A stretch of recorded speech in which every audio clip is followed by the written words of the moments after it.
Next topic हम लोग देखेंगे, हमने ट्रेंड्स बताया था, ठीक है।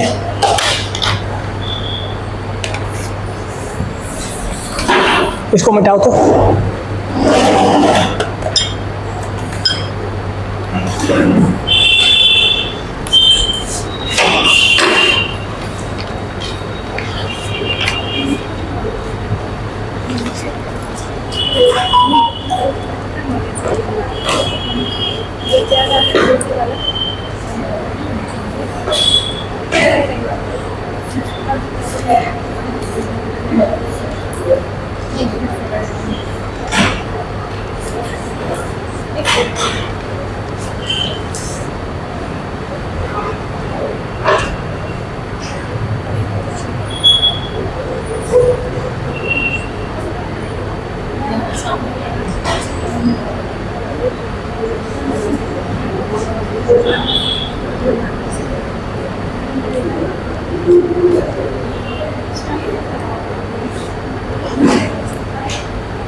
हम लोग देखेंगे कॉजेज ऑफ लो प्रोडक्टिविटी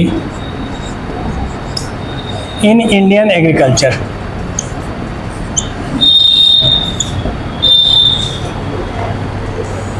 भारतीय कृषि में निम्न उत्पादकता के कारण।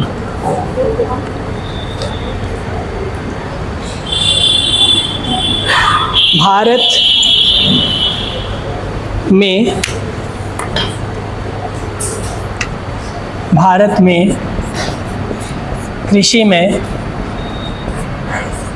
निम्न उत्पादकता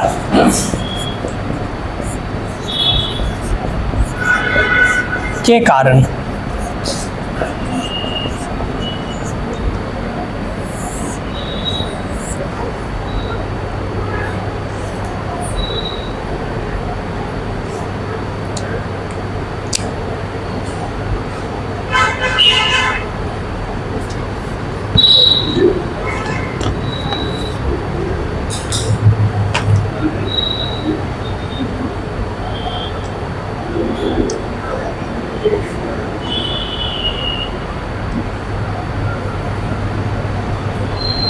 भारत में कृषि में निम्न उत्पादकता के कारण।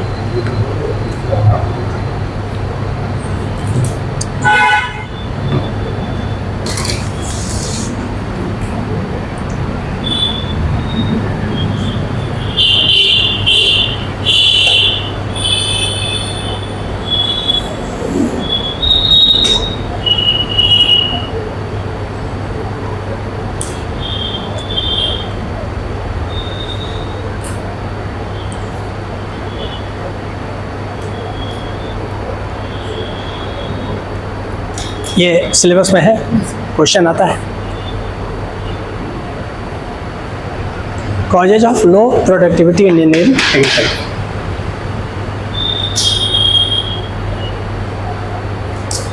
ट्रेंड्स हमने बताया,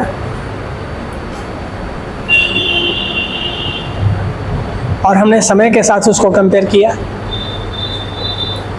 आज़ादी के समय क्या था, ग्रीन रिवॉल्यूशन के समय क्या था, आज क्या है।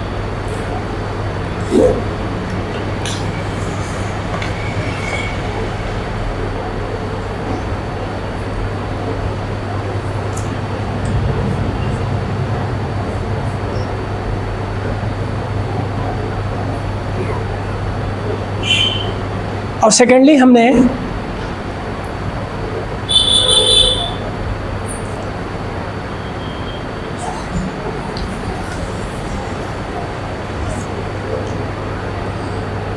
हमने ये भी बताया कि in comparison to other countries of the world, leading countries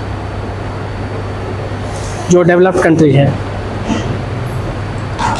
हमारे प्रोडक्टिविटी का क्या स्टेटस है। China, America, France, Japan, Argentina, Canada, जहाँ कृषि बहुत ज़्यादा विकसित है।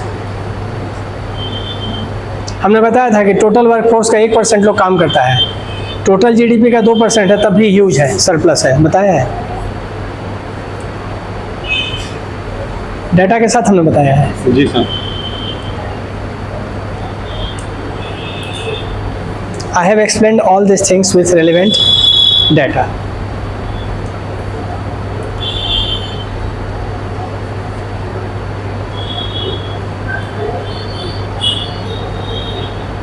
अब समझ में आता है? आप लोग को शुरू में दिक्कत हो रही थी, अब क्लियर है। शुरू वाला चैप्टर भी क्लियर हो जाता है, शुरू में तो बहुत दिक्कत थी, कुछ बच्चे छोड़ भी दिए। किसका दोस्त था? मेरा। ड्रॉप आउट का रीजन हम हैं या वो हैं? नया सब्जेक्ट में आइएगा थोड़ा टाइम लगता है अक्वेंटेड होने में। अक्वेंटेड मतलब परिचित होने में। टीचर भी नया, सब्जेक्ट भी नया, तो एनी हाउ ये causes of low productivity in Indian agriculture क्यों है, ये जानना पड़ेगा।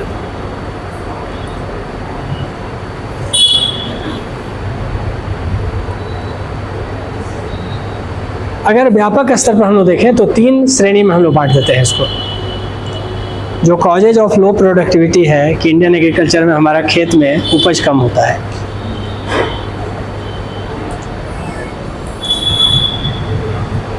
उपज इसलिए कम है कि डेफिशिएंसी है, न्यूट्रिएंट्स की कमी है मिट्टी में,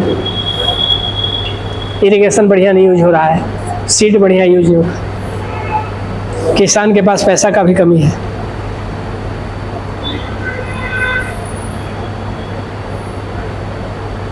lack of credit facilities,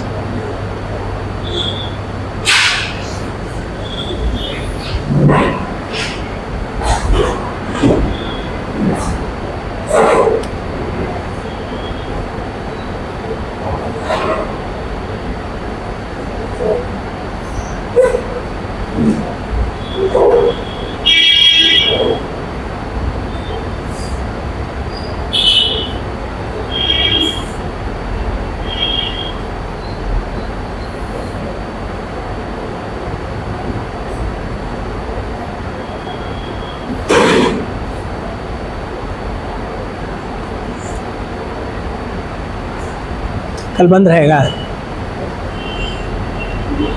tomorrow is holiday. पिछला बार भी बंद था, मंडे भी बंद था, जन्माष्टमी का। यही देखिए अंतर होता है। सीजीएल का जो क्लास हो रहा था तो जन्माष्टमी के दिन भी रंजन सर क्लास करवाए थे, हमको याद है उस दिन भी क्लास हुआ था। सीजीएल का क्लास पिछले साल हम जब ले रहे थे यहीं, हाँ देखिए change of leadership, change of leadership, नेतृत्व का परिवर्तन बड़ा मायने रखता है। रविंद्र सर बहुत मेहनत करते थे बच्चों के लिए, बड़ा फोकस था उनका, फिर था कि पीपीटी जी के लाएंगे।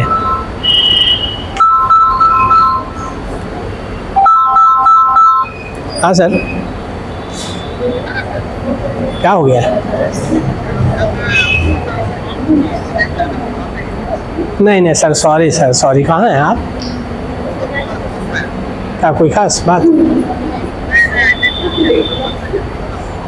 नहीं, थोड़ा गड़बड़ाया हुआ ही है,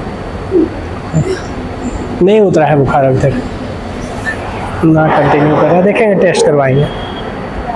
क्या बजे लौटिएगा? आइए ना, आइए फिर मिलते हैं। ठीक है सर, सब बढ़िया है, ठीक, थैंक यू, थैंक यू।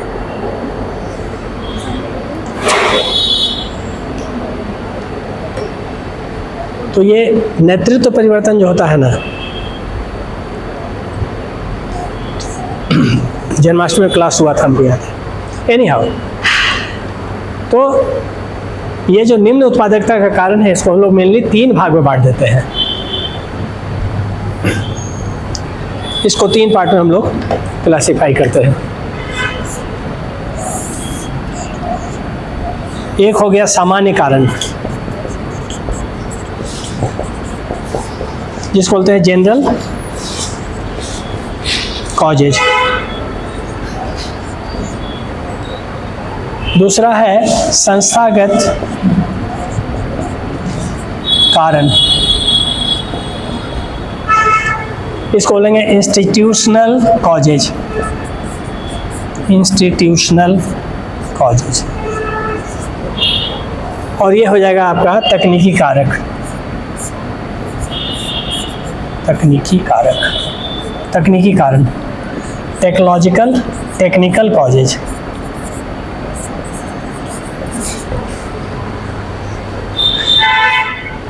तीन पार्ट में बांट दीजिए।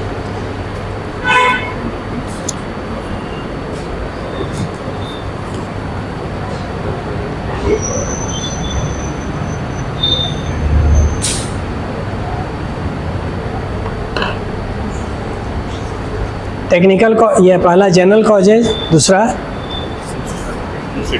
इंस्टीट्यूशनल कॉजेज और तीसरा है टेक्निकल कॉजेज।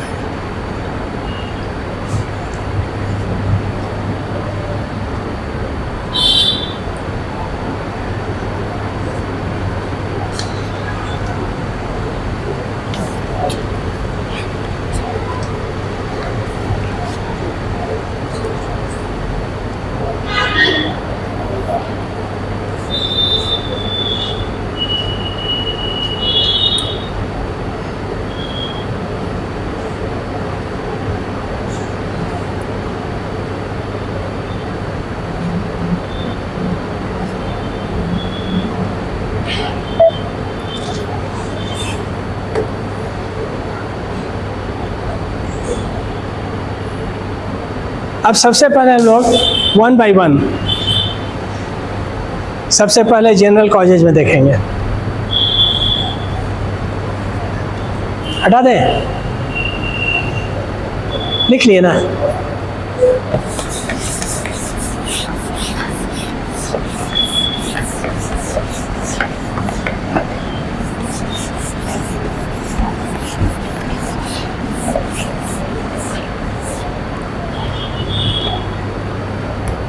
पहला जो है वो है आपका जनरल कॉजेज, सामान्य कारण।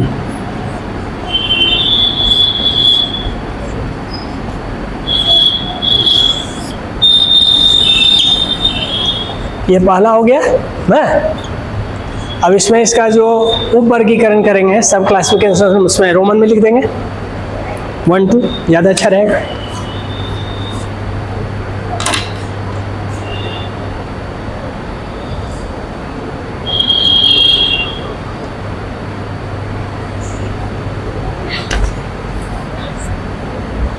इसमें पहला पॉइंट है आपका सामाजिक पर्यावरण। सामान्य कारण में पहला है सामाजिक पर्यावरण, सोशल एनवायरनमेंट, एनवायरनमेंट।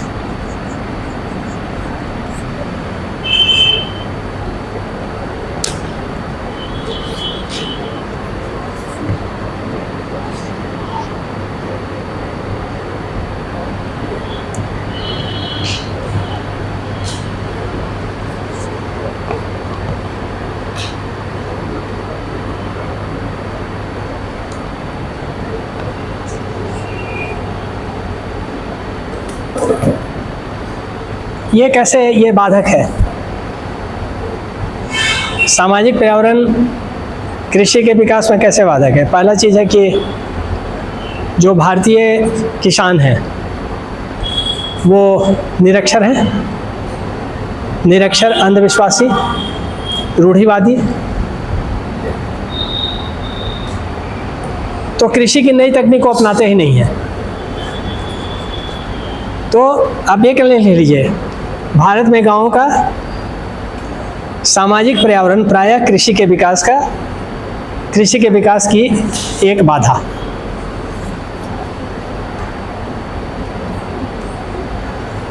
गांवों का सामाजिक पर्यावरण कहाँ? इंग्लैंड में।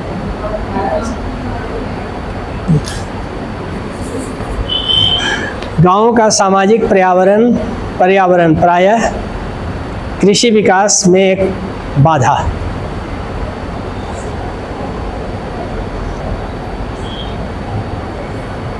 अंग्रेजी में चाहिए तो लिख लीजिए social environment of the villages.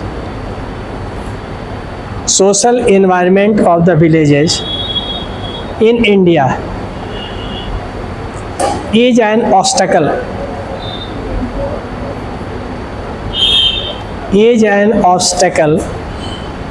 obstacle in agriculture development। क्या?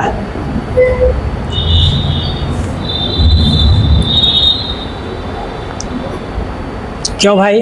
तो लिख दीजिए किसान निरक्षर, अंधविश्वासी और रूढ़िवादी। किसान निरक्षर, जो फार्मर्स इंडिया में वो इलिटरेट है, सुपरस्टिशियस हैं और ऑर्थोडॉक्स है। निरक्षर, अंधविश्वासी और रूढ़िवादी। Usually peasants are illiterate, superstitious and orthodox।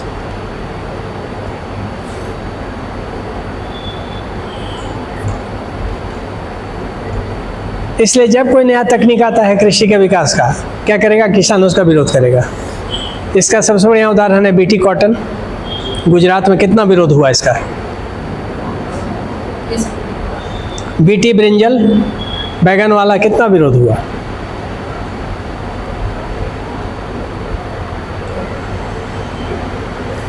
तो ये सामाजिक पर्यावरण सामान्य कारण में पहला। दूसरा,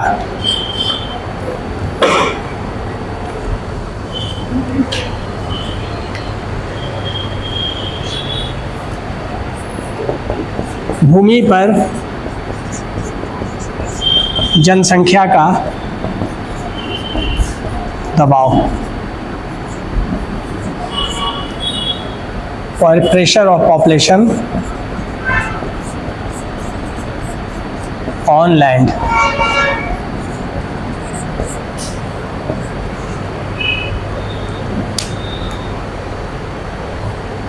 pressure of population on land.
अब क्या है, अगर आप देखेंगे तो भारत में भूमि पर जनसंख्या का बहुत दबाव है, हेवी प्रेशर है। जो खेती की ज़मीन है वो धीरे धीरे किस में कन्वर्ट हो जा रही है? आवास में, विकास में, कार्यालय में। तो एग्रीकल्चर का जो लैंड है वो धीरे धीरे क्या हो रहा है? कम होते जा रहा है। तो भूमि पर जनसंख्या का भारी दबाव है। आप लिख लीजिए heavy pressure of population on land.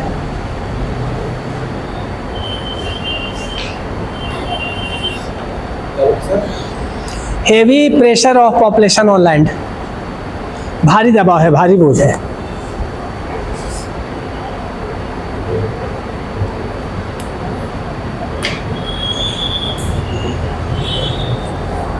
और जो डेटा है हम लोग के पास उसके अनुसार लिख लीजिए 2011 में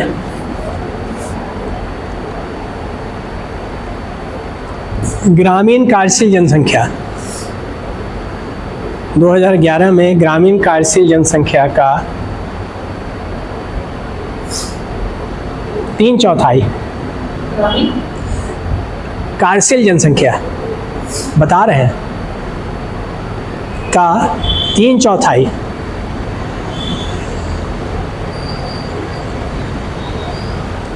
कृषि क्षेत्र में रोजगाररत, कृषि क्षेत्र में रोजगाररत। अब सोच लीजिए, मतलब इन 2011 3/4 of the working rural working population, 3/4 of the rural working population was employed in 3/4 of rural working population was employed in agriculture.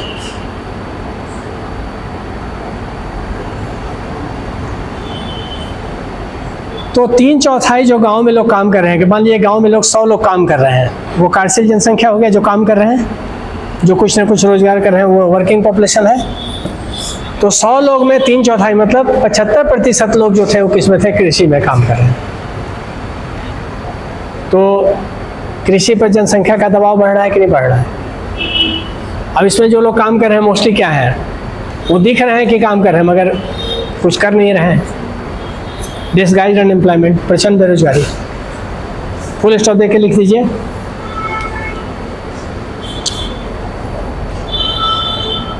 जोतों का विभाजन, जोतों का विभाजन, फ्रेगमेंटेशन ऑफ होल्डिंग्स, जोतों का विभाजन से कृषि उत्पादकता में कमी बता रहे हैं। जोतों का विभाजन से कृषि उत्पादकता में कमी। Decrease in agriculture productivity due to fragmentation of land holdings, due to fragmentation of land holdings.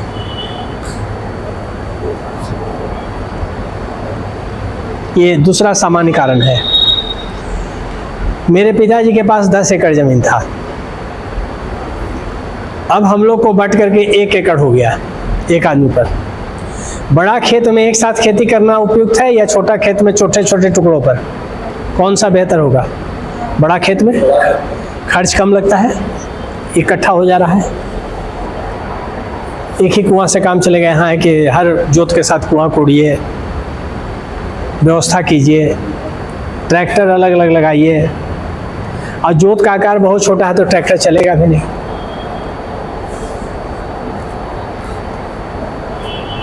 नहीं सही है, गलत बोल रहे हैं। तो ये जो जोत का विभाजन हो रहा है, अब पिताजी के पास 10 एकड़ था, हमारे पास 1 एकड़ हो गया, कल के दिन हमारा 4 बचा तो पता चला कि 25-25 डेसिमल हो गया। जोत जो है ना, जमीन का आकार, साइज, वो टूट रहा है, छोटा होता जा रहा है, छोटा होता जा रहा है।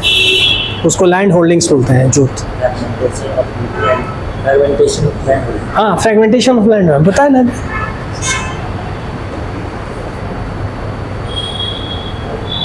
क्लियर है? तो उत्पादकता क्या होगी? हम पिछले साल गांव गए थे 40 साल के बाद, लगभग 40 इयर्स के बाद गए थे, कभी बचपन में गए होंगे।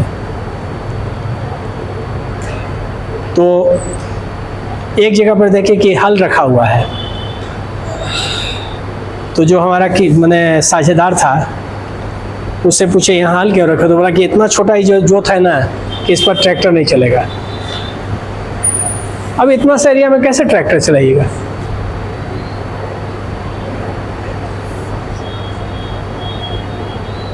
जमीन का टूटते चला गया। हमारे पिताजी के पिताजी, दादा 3 भाई थे, उनमें बटा, फिर हमारे पिताजी 4 भाई 3 भाई थे, उसमें बटा, फिर हम लोग में अपने में बटने लगा।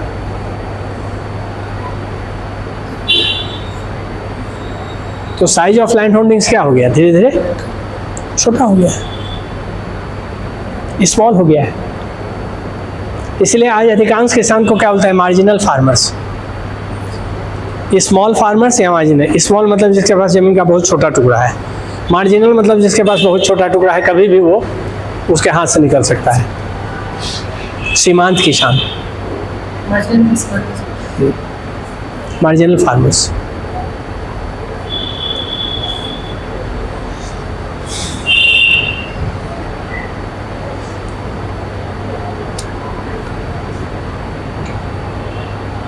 नहीं क्लियर है?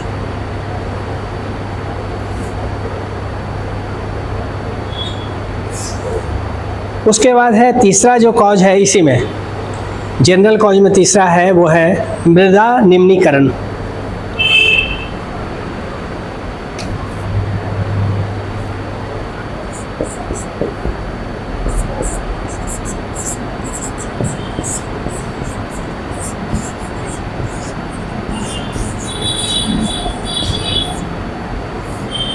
soil degradation।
अब अगर आप इंडिया के कंटेक्स्ट में देख रहे हैं, मृदा निम्नीकरण, लगातार खेती करते रहिए किसी ज़मीन पर, धीरे धीरे उसका जो उर्वरक क्षमता है वो घट जाएगा।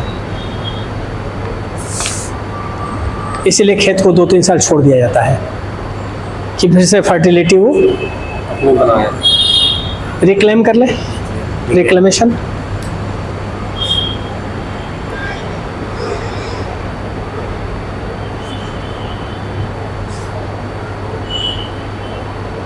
मोरओवर क्या है कि हम लोग वैज्ञानिक विधि का प्रयोग भी नहीं करते हैं खेती में। इससे सॉइल क्या होता है, सॉइल का डिग्रेडेशन होता जाता है, मिट्टी खराब होती जाती है और उसकी जो फर्टिलिटी है वो कम होती है। और अगर आप देखेंगे देश के 29 मिलियन हेक्टेयर, आप इसी पॉइंट में लिखिए, देश के 329 मिलियन हेक्टेयर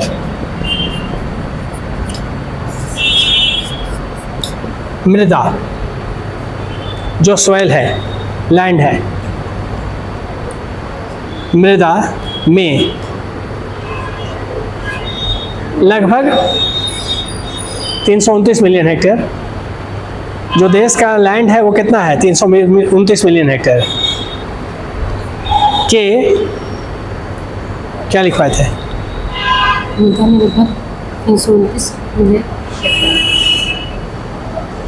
देश के 329 मिलियन हेक्टेयर है।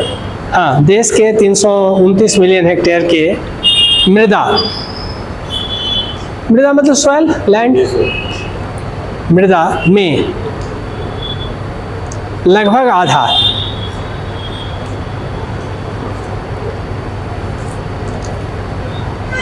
आधा निम्नीकृत मृदा। निम्नीकृत मतलब डिग्रेडेड, लिख लीजिए, फुल स्टॉप दे दीजिए, निम्नीकृत मृदा मतलब अंग्रेजी में लिख लीजिए out of 329 million, out of, हाँ इंग्लिश में है, out of 329 million hectare of the land of country, comma, almost half of it, almost half of it is in the category of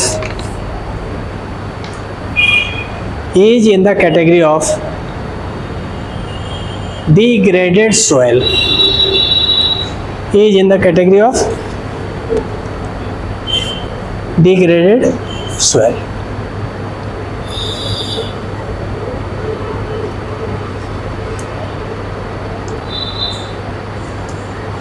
लिख लीजिए उसी में। भारत में कुल भौगोलिक क्षेत्र का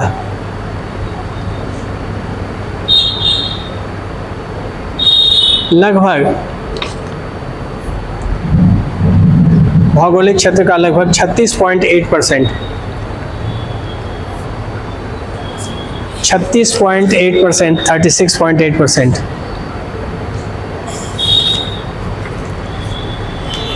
आधिकारिक रूप से, ऑफिशियली आधिकारिक रूप से निम्नीकृत मृदा। लिख लीजिए, of total geographical area of India, of total geographical area of India, 36.8% is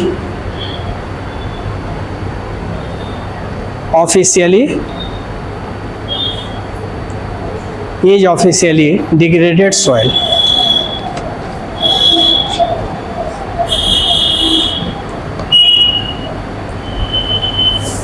और चूंकि साइंटिफिक मेथड से यूज होता नहीं है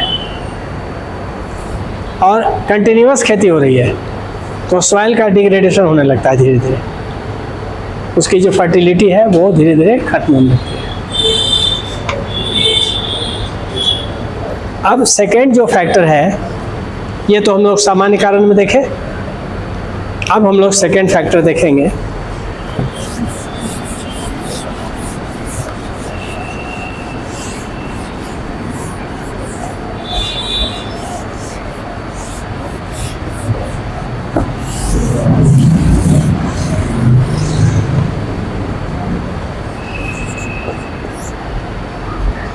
संस्थागत कारण।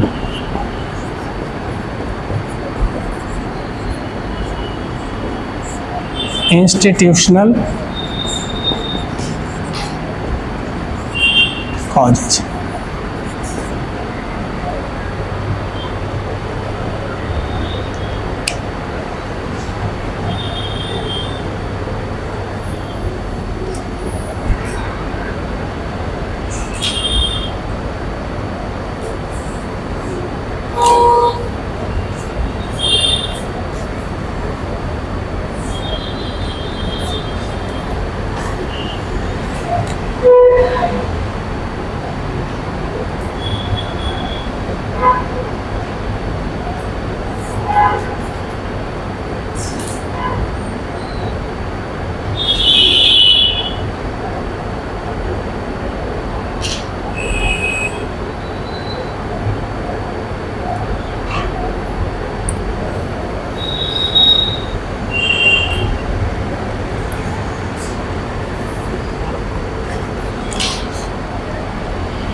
यह संस्थागत कारण मतलब समाज में जो कारण व्याप्त है। तो संस्थागत कारण में पहला जो है वो है आपको, इसका पहला जो है वो है आपका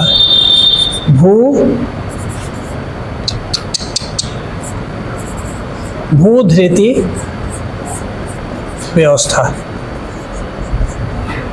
इसको बोलते हैं लैंड टेन्योर सिस्टम।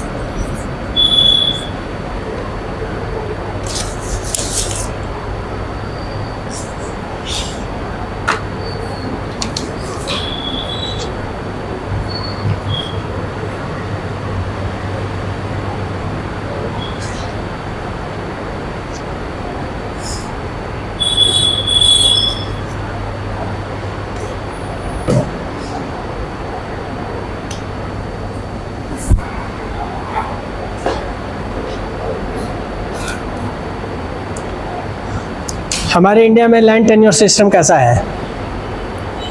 ज़मींदार से जो काश्तकार है वो किराए पर लेता है ज़मीन,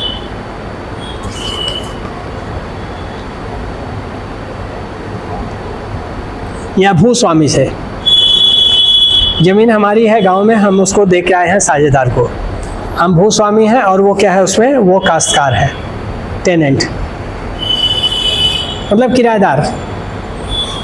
वो फसल जो कमिटमेंट है वो देगा और वो खेती करेगा।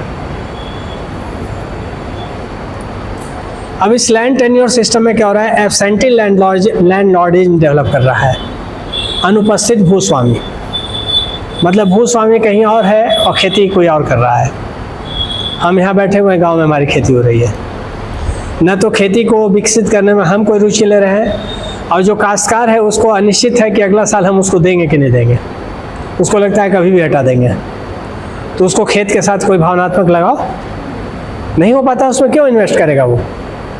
क्योंकि जो काश्तकारी है वो क्या है, मौखिक है, लिखित तो होता नहीं है। टेनेंसी जो होती है वो कैसी होती है? टेनेंट मतलब क्या है कि ज़मीन किसी की है, हम उसमें उस पर किराया लिए और उसके बदले में उसको रेंट दे रहे हैं, लगान। ऐसे व्यक्ति को क्या बोलते हैं? टेनेंट बोलते हैं। और वो टेन्योर हो गया, होल्डर हो गया। वो ज़मीन का मालिक कौन है? ज़मींदार, भूस्वामी। तो इससे क्या हो रहा है, ये एक ऐसा इंस्टीट्यूशनल कॉज है जो कर रहा, ये कॉज है जो इसके कारण क्या हो रहा है कि दोनों खेती करने में बहुत रुचि और निवेश नहीं कर रहे हैं, तो प्रोडक्टिविटी क्या हो जाएगी? कम। लिख लीजिए 2 लाइन। देखिए, काश्तकार के द्वारा, काश्तकार टेनेंट्स, काश्तकार के द्वारा भूस्वामी से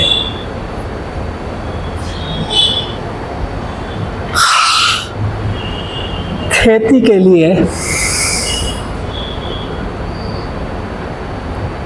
लिए किराया पर भूमि,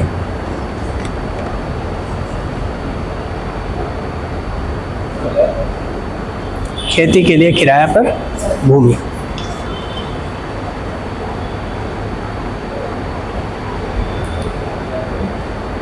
फुल स्टॉप।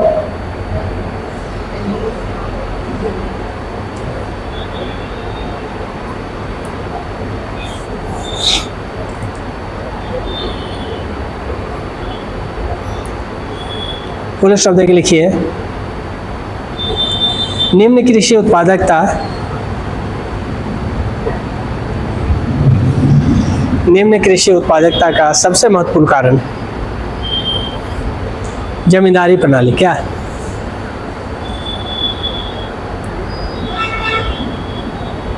शोषण करता था जमींदार। जमींदारी प्रणाली जिसमें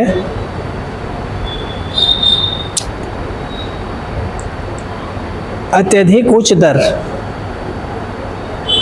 जिसमें अत्यधिक उच्च दर के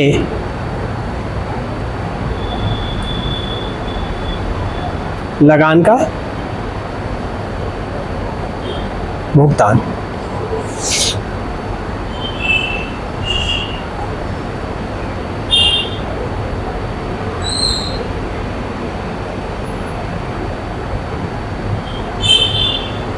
आज भी वही है। लिख लीजिए अंग्रेजी में, in India tenants take land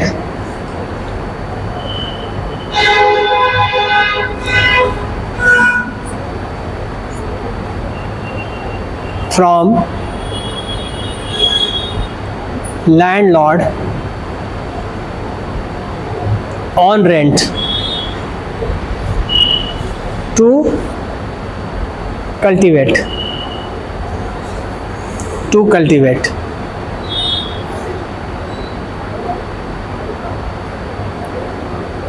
To cultivate लिख लिए, लिख लो, the most important cause the most important cause of low productivity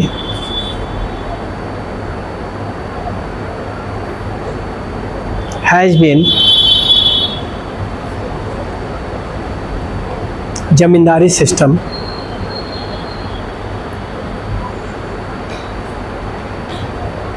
in which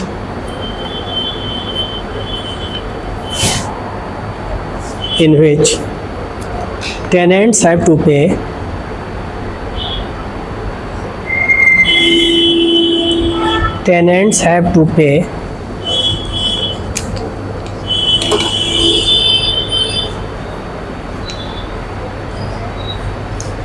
exorbitant rate of rent.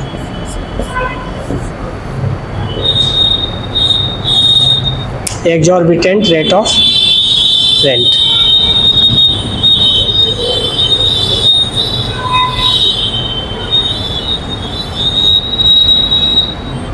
अत्यधिक ऊंचा किराया,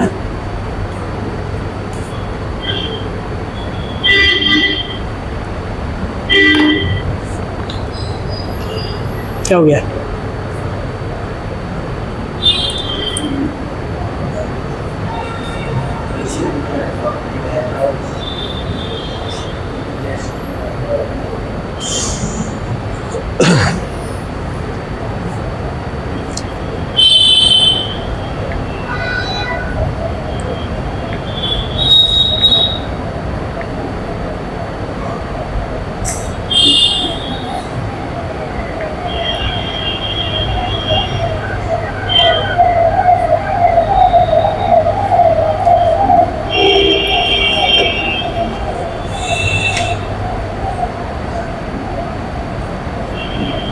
शुद्ध कर लो, EXOR, H नहीं होगा, exorbitant, EXORBITANT, शुद्ध कर लो, करेक्शन।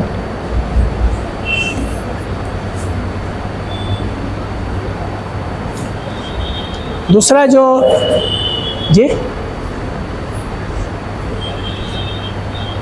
कोई दिक्कत, सेकेंड जो हम लोग देखेंगे, सेकेंड कॉज जो है वो है आपका इसी में दूसरे वाले में ही दूसरा,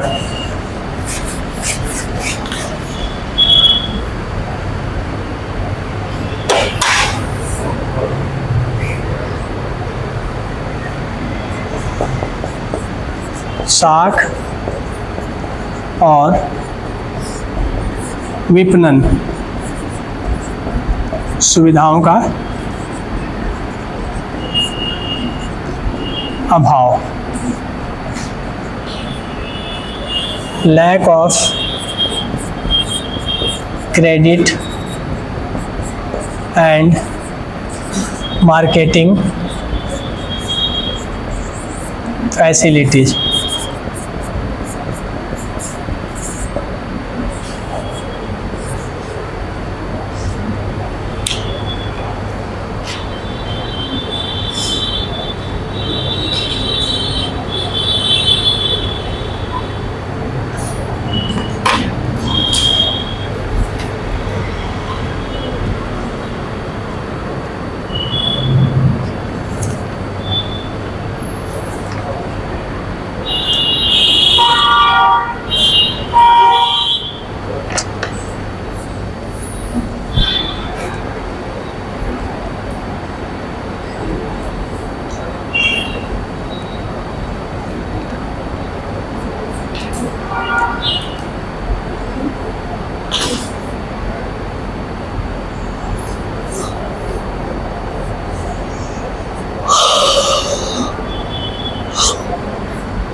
दो बातें हैं यहाँ पर देखो, हम लोग बोल रहे हैं कि कृषि साख और विपणन सुविधाओं का अभाव,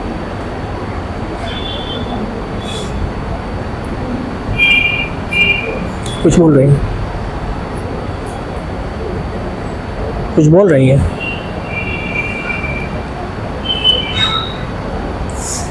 दो बात है यहाँ पर। किसान है, बैंक जाता है, कोऑपरेटिव जाता है लोन के लिए, बड़ी दिक्कत होती है।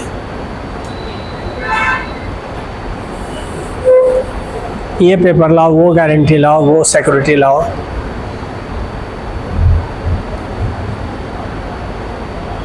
नहीं सक पाता है।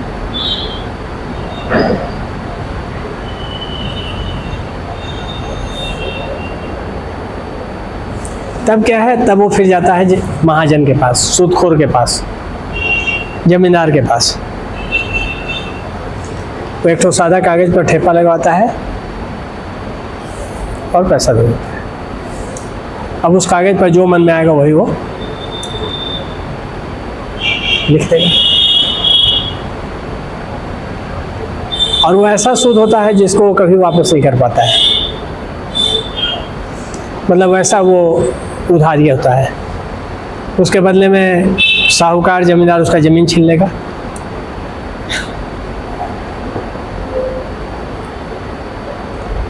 तो कृषि के क्षेत्र में अगर आप जा रहे हैं तो छोटे किसान जो है, लघु किसान, सीमांत किसान, उनको उचित ब्याज दर पर साख मतलब ऋण, लोन नहीं मिल पाता।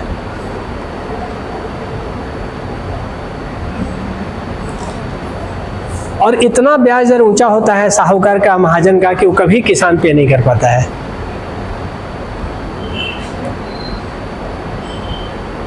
मैं सही हूँ?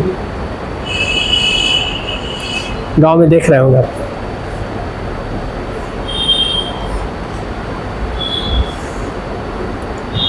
क्योंकि साहूकार की नज़र उसके शोषण पर है, वो उसका शोषण करना है उसको बस।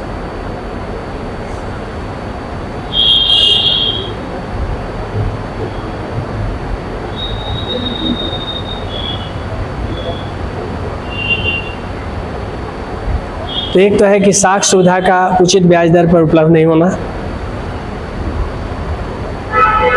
कैसे किसान बढ़िया बीज लगाएगा, बढ़िया खाद कैसे डालेगा? अब बढ़िया बीज, बढ़िया खाद, बढ़िया पानी नहीं होगा तो क्या उत्पादकता बढ़ेगी?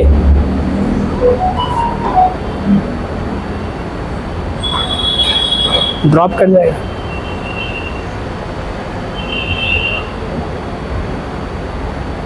दूसरा चीज़ है कि किसान जब पैदा कर लिया फसल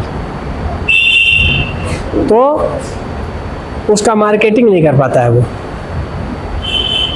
विपणन मतलब मार्केटिंग।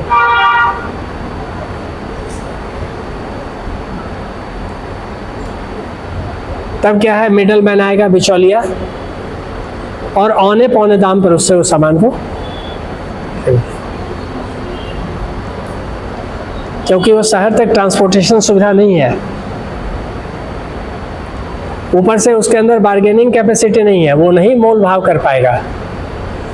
वो किसान सीधा है, अज्ञान है, निरक्षर है।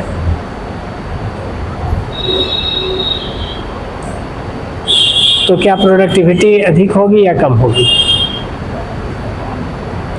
अब उसको मार्केटिंग नहीं हो पा रहा है तो उसको लाभ नहीं हो रहा है, लाभ नहीं हो रहा है तो क्यों फिर इन्वेस्ट करेगा? 2-3 लाइन लिख लीजिए।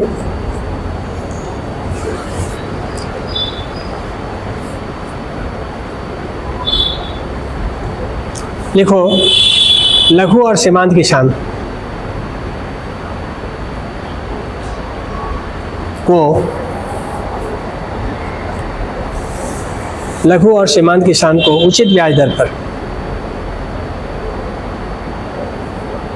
साख, साख मतलब ऋण, लोन, क्रेडिट, उचित ब्याज दर पर साख, ऑब्लिक देके कर दो ऋण। ऑब्लिक देना जानते हो ना, ऐसे वाला स्लैश, नहीं मिल पाता है।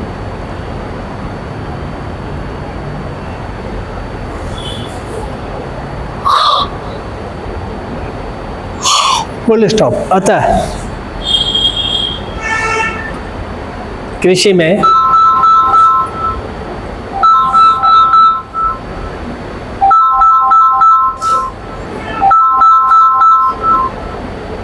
हेलो हेलो, हाँ हो रही है।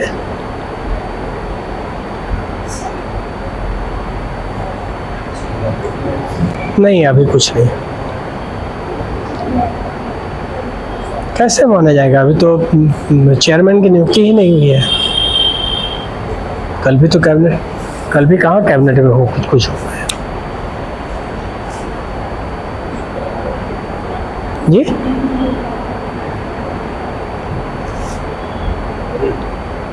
किसका?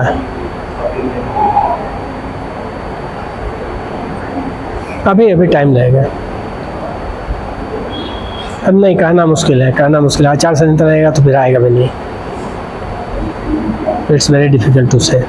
पहले चेयरमैन का अपॉइंटमेंट होगा, वो कैबिनेट से अप्रूवल होता है, डीओपीटी से नहीं होता है, कैबिनेट से अप्रूवल होता है, तब फिर उनकी नियुक्ति होती है चेयरपर्सन। कहाँ कैबिनेट में, कल तो लग रहा था कि किसी को अपॉइंट करेगा, लोग कहाँ किया, कैबिनेट से तो कोई अप्रूवल हुआ नहीं है।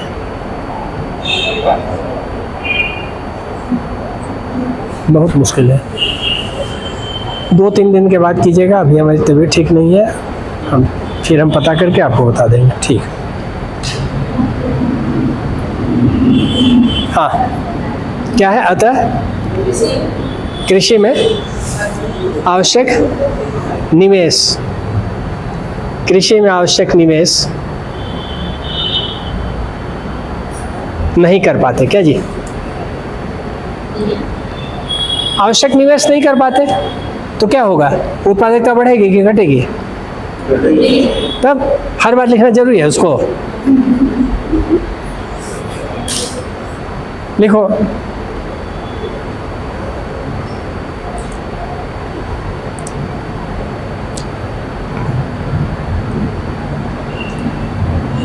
लिखो कृषि में सरकारी निवेश में भी गिरावट। कृषि के क्षेत्र में जो सरकार निवेश करती थी वो भी घटा रही है। कृषि में सरकारी निवेश में भी गिरावट।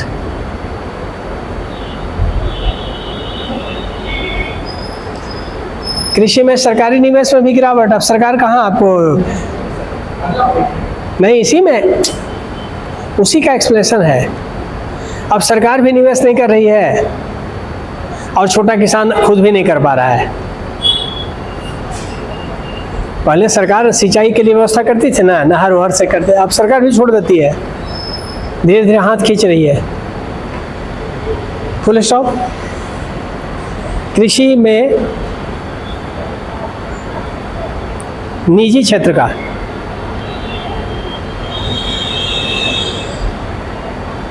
निजी क्षेत्र का 85% निवेश, कृषि में निजी क्षेत्र का 85% निवेश। अब ये देखो, कृषि में 2 तरह का निवेश है। एक सरकार जो निवेश कर रही है, डैम बना रही है, पानी का व्यवस्था कर रही है, सरकार का निवेश है। और कोई किसान अपना कुआं खोद रहा है, अपना तालाब बना रहा है, यह निजी है निवेश। तो अब तो अधिकांश निवेश जो कृषि में है वो सरकार कहाँ करती है? किसान अपने ही व्यवस्था करता है सब चीज़ का। गांव में देखते हो ना। तो 85% जो कृषि के क्षेत्र में इन्वेस्टमेंट हो रहा है, वो 85% कहाँ कौन कर रहा है? प्राइवेट सेक्टर, मतलब किसान खुद कर रहे हैं। सरकार हाथ खींच रही है, हम कुछ नहीं जानते हैं। पानी कहाँ से सिंचाई करोगे तो अपना व्यवस्था खुद करो। अब छोटा किसान के पास उतना पैसा नहीं है कि व्यवस्था कर पाएगा, तो जैसे तैसे बरसात पर छोड़ दिया बो करके खेत में। जो इतना बड़ा बड़ा मक्का का हुआ तो हुआ, नहीं तो सूख गया। तो खेत में एक हेक्टेयर के खेत में कितना मक्का खोजोगे इस स्थिति में? 500 किलो, 5 टन, अरे 50 किलो हो जाए बहुत है। अब वही किसान देखो, जहाँ वो बढ़िया से इरिगेशन फैसिलिटी दे के बढ़िया बीज लगा रहा है, हाइब्रिड सीड लगा रहा है मक्का का, देखो लहलहा रहा है उसका खेत। तो डिपेंड कर रहा है ना कि आपके पास कितना पैसा है। छोटा किसान कहाँ से लाएगा? लिखिए,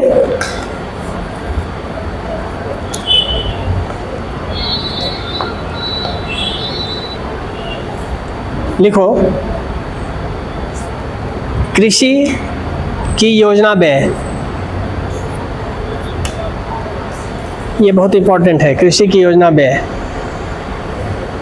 का, हाँ उसी में हम जाएंगे नहीं बोर्ड पर जब चेंज करेंगे तो। कृषि की योजना व्यय का एक बड़ा भाग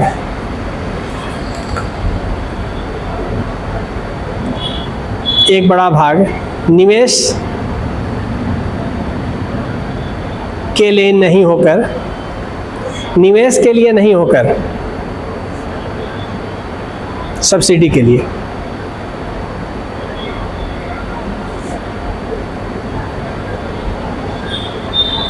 अब देखो दो बातें यहाँ पर समझो। सरकार योजना बनाती है कृषि के क्षेत्र में 100 करोड़ रुपया, मान लो कि सरकार योजना बना रही है कि हम खर्च करेंगे एग्रीकल्चर सेक्टर में।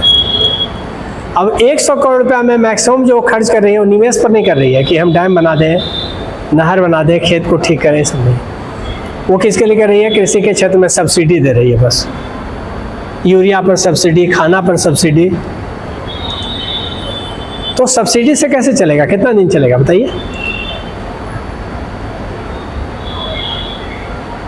आप इन्वेस्टमेंट कर दीजिए तो विकास हो जाएगा, लेकिन आप क्या कर रहे हैं? आप इन्वेस्टमेंट नहीं कर रहे हैं। किसान को क्या क्या दे रहे हैं? आप सब्सिडी दे रहे हैं।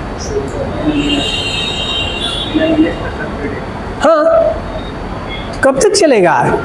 अगर आप किसी गरीब आदमी को खाली खाना देते रहिए हर 2 टाइम का, तो वो तो जिंदगी भर गरीब रह जाएगा। जरूरत है कि उसको आप ऐसा काबिल बनाइए कि खुद कमाने लगे। अब सरकार का जो एग्रीकल्चर पर जो प्लान आउटले है, योजना में जो व्यय होता है, उसका मैक्सिमम पार्ट किस पर चला जाता है? सब्सिडी पर। 35 किलो अनाज बांट दे रहे हैं, यूरिया 15 रुपये किलो दे रहे हैं।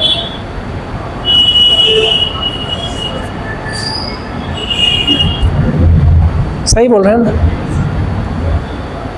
तो कैसे एग्रीकल्चर का डेवलपमेंट होगा? कैसे प्रोडक्टिविटी बढ़ेगी?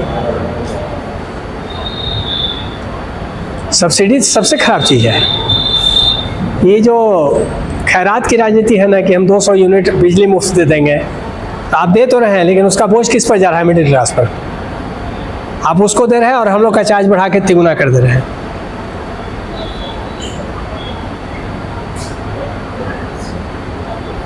अरे सबको सक्षम बनाइए, मुफ्त में कब तक बांटते रहिएगा?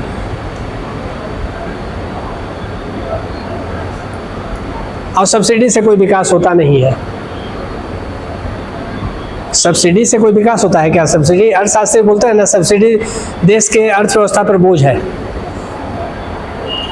उससे कोई निवेश नहीं हो रहा है, कोई परिसंपत्ति का निर्माण नहीं हो रहा है, कोई एसेट का फॉर्मेशन नहीं हो रहा है। उतना पैसा अगर आप डैम बना दीजिए 400 बड़ा बड़ा, तो किसान खुद पैदा करने लगेगा।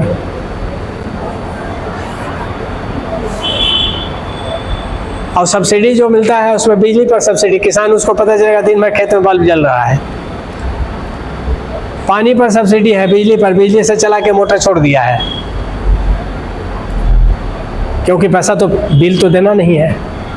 तो संसाधन का बर्बादी हो रहा है कि नहीं बर्बादी हो रहा है? तो subsidy is never good for the economy.